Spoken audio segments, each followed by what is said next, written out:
Hello buddies, welcome back to my YouTube channel. അപ്പോൾ നമ്മൾ ഇന്ന് കാണിക്കാൻ പോകുന്ന ഉടംകൊല്ലി ഇട്ട് വെച്ച നല്ല നെത്തോലി പീരയാട്ടോ കാണിക്കാൻ പോകുന്നത്.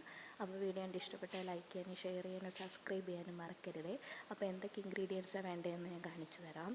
ആദ്യം വേണ്ട കുറച്ച് വൃത്തിയാക്കിയ നെത്തോലിയാണ്. പിന്നെ അതിന് ശേഷം ഉടംകൊല്ലി മുളക് 2 എണ്ണം, പച്ചമുളക് 3 എണ്ണം, പിന്നെ കുറച്ച് കരിവേപ്പില, പിന്നെ ആവശ്യത്തിന് ഉപ്പും മഞ്ഞൾപ്പൊടിയും, പിന്നെ ഇതിനെ പുളിച്ചിക്ക എന്ന് പറയുന്നത്, അല്ലെങ്കിൽ ഇരുമ്പിൻ പുളി എന്ന് പറയും, അത് കുറച്ചെടുക്കാം. ഒരു 8-10 എടുക്കാം.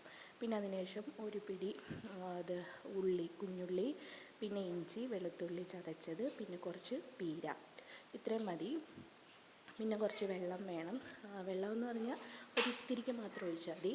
എന്നിട്ട് ചട്ടിയിലേക്ക് പീരയും ഇഞ്ചിയും വെളുത്തുള്ളിയും ഉള്ളി ഇടണം. പിന്നെ അതിൻ്റെ അകത്തേക്ക് ഇരുമ്പിൻ പുളി ഇടണം. പിന്നെ അതിൻ്റെ അകത്തേക്ക് നമ്മുടെ ഉപ്പ്, മഞ്ഞൾപ്പൊടി, പിന്നെ ഉടംകൊല്ലി മുളക്, പിന്നെ പച്ചമുളക്, കരിവേപ്പിലയും കൂടി ഇട്ട് നന്നായിട്ട് മിക്സ് ചെയ്യണം. നന്നായിട്ട് മിക്സ് ചെയ്താൽ മാത്രമേ ഇതിൻ്റെ ടേസ്റ്റ് നന്നായിട്ട് അറിയാൻ പറ്റുള്ളൂ. അതിൻ്റെ അകത്ത് നല്ലോണം അത് ഇളകി പിടിച്ച് ചേരണം. എന്നിട്ട് ഈ നെത്തോലി കൂടെ അതിൻ്റെ അകത്തിട്ട് നന്നായിട്ട് മിക്സ് ചെയ്യണം. മിക്സ് ചെയ്തതിന് ശേഷം അടുപ്പത്ത് കൊണ്ട് വെച്ചിട്ട് അതിനെ വേവിക്കാൻ വെക്കണം. അടപ്പ് വെച്ച് അടച്ച് വേണം വെക്കാൻ, അല്ലെങ്കിൽ പൊടി അതിൻ്റെ അകത്ത് വീഴും. പിന്നെ നന്നായിട്ട് തീ കത്തിച്ച് കൊടുക്കുക.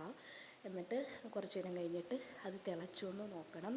തിളച്ചൊന്ന് നോക്കി നല്ല വെള്ളമൊക്കെ വറ്റി നല്ലോണം മിക്സായി കഴിയുമ്പോഴത്തേക്കും അത് റെഡിയാകും. പിന്നെ അതിനെ ഇറക്കി വെക്കാം.